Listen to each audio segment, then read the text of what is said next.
I think the question of online journalism was already covered. One of the students I know back in my university is sort of facing a plagiarism. Somebody has accused her of plagiarism on the grounds that she paraphrased. Now, it was only a draft of an essay, and we got into this massive discussion, and there might be some sort of student movement against this, to appeal against this decision, because in the end, I mean, I think there is this paranoia with plagiarism that is, I think, reaching quite an obsession level.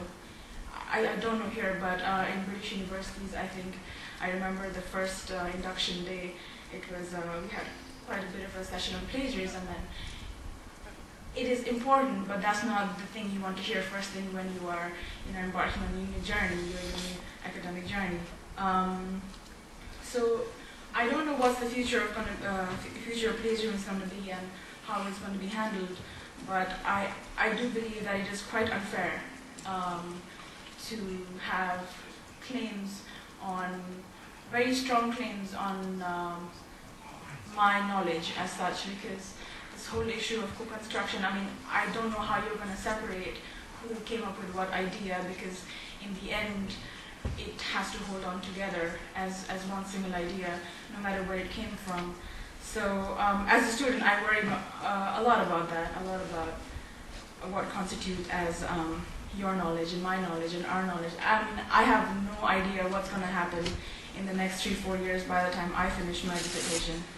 But I do hope that there will be more of an optimistic move towards communication on the web than of paranoia and control. That's it. Thank you.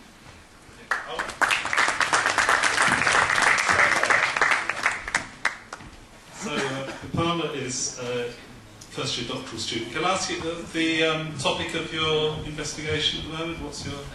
It keeps changing, but right now I want to look at reconceptualization of the nature of knowledge through dialogue between intellectuals and the public through the web. Okay, so I mean that sounds particularly relevant to some of the things that perhaps Stephen was saying in terms of the value of skywriting is in the dialogue, is in the comment, and in the interaction between statements. Now, but because since you're a doctoral student, you said you came here with questions. I wonder if we could invert the QA session and ask if there are any answers in the audience that we could give.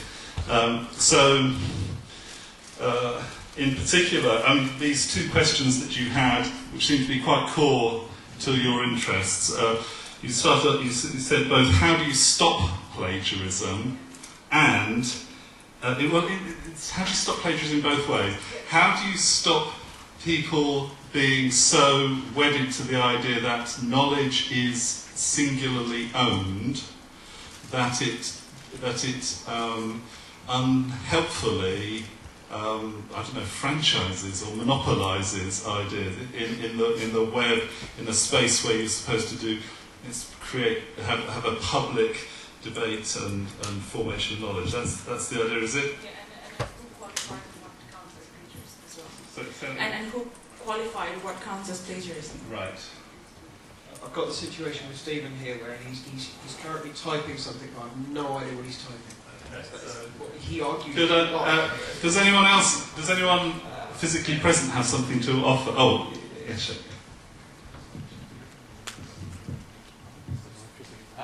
Yes, I do have a potential answer. When I was thinking about my position paper, also came across the problem of I publish something and then somebody copies it and backdates it.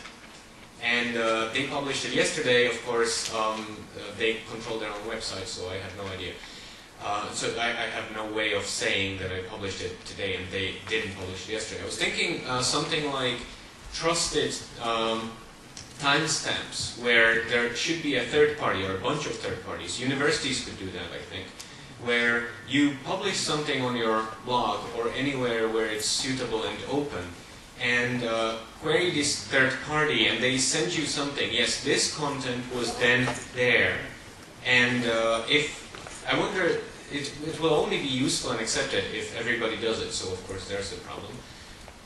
But I wonder if trusted timestamps could help with publishing and then ownership, because